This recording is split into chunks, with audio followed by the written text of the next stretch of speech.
Bismillahirrahmanirrahim. Assalamualaikum warahmatullahi wabarakatuh. Perkenalkan, nama saya Nurul Husna dengan nomor induk mahasiswa 2002010082 dari kelas PAI 5C mahasiswa IAIN Palopo.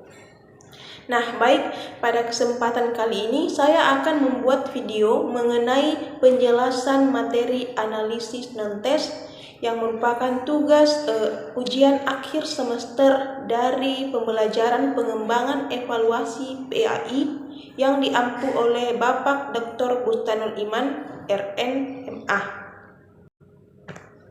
Nah, baik, langsung saja masuk kepada pembahasan pertama, yaitu analisis non-test. Pengertian analisis non-test ini merupakan bentuk penilaian yang dilakukan oleh tenaga pendidik untuk mengetahui hasil evaluasi peserta didik dengan tidak menggunakan tes.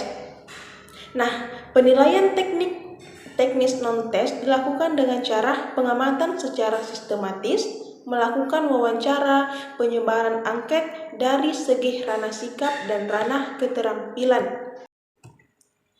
Pada materi analisis non-test ini terbagi menjadi 3 poin pembahasan. Yang pertama itu validitas ahli, yang kedua validitas konstruk, dan yang ketiga reliabilitas. Yang pertama itu validitas ahli. Melakukan validitas merupakan kegiatan mengumpulkan data atau informasi dari para ahli di bidangnya atau validator untuk menentukan valid atau tidak validnya terhadap lembar kerja siswa yang dikembangkan. Tujuannya untuk mengetahui tingkat kelayakan LKS sebelum digunakan secara umum. Jadi, validitas ahli di sini itu merupakan bentuk kegiatan untuk mengecek keabsahan suatu lembar kerja siswa sebelum digunakan secara umum. Suatu tes dapat dikatakan memiliki validitas yang tinggi jika tes tersebut menjalankan fungsi ukurnya. Validitas adalah sejauh mana ketepatan dan kecermatan suatu alat ukur dalam melakukan fungsinya.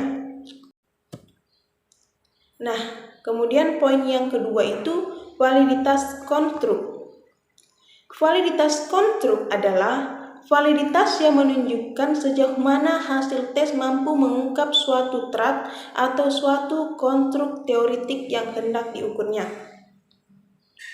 Pengujian validitas konstruk merupakan produk proses yang terus berlanjut sejalan dengan perkembangan konsep mengenai trait yang diukur. Dalam hal ini, konstruk merupakan kerangka dari suatu konsep. Suatu instrumen non-tes mempunyai validitas konstruk, pasti mempunyai validitas konstruk. Jika instrumen yang memiliki validitas konstruk ini dapat digunakan untuk mengukur gejala sesuai dengan yang didefinisikan. Misalnya, untuk mengukur kemandirian belajar siswa. Nah, untuk mengukur kemandirian belajar siswa ini, maka perlu terlebih dahulu mendefinisikan mengenai apa sebenarnya itu kemandirian belajar siswa. Nah, setelah konsep atau definisi ini diperoleh, selanjutnya disiapkan instrumen yang digunakan untuk mengukur kemandirian siswa sesuai dengan yang didefinisikan. Kemudian poin yang terakhir itu reliabilitas. Reliabilitas adalah jika skor observasi atau nilai responden siswa itu konsisten atau tetap.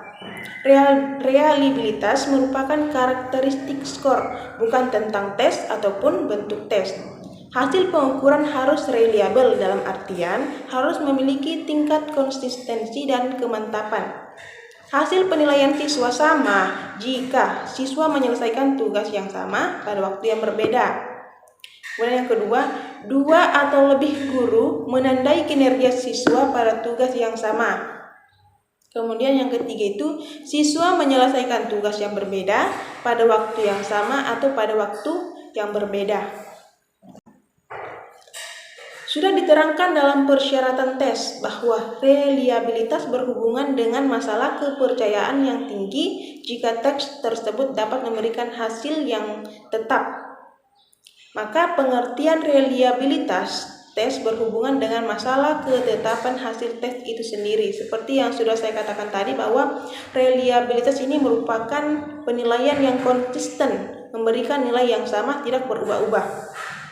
Konsep tentang reliabilitas ini tidak akan sulit dimengerti apabila pembaca telah memahami konsep validitas.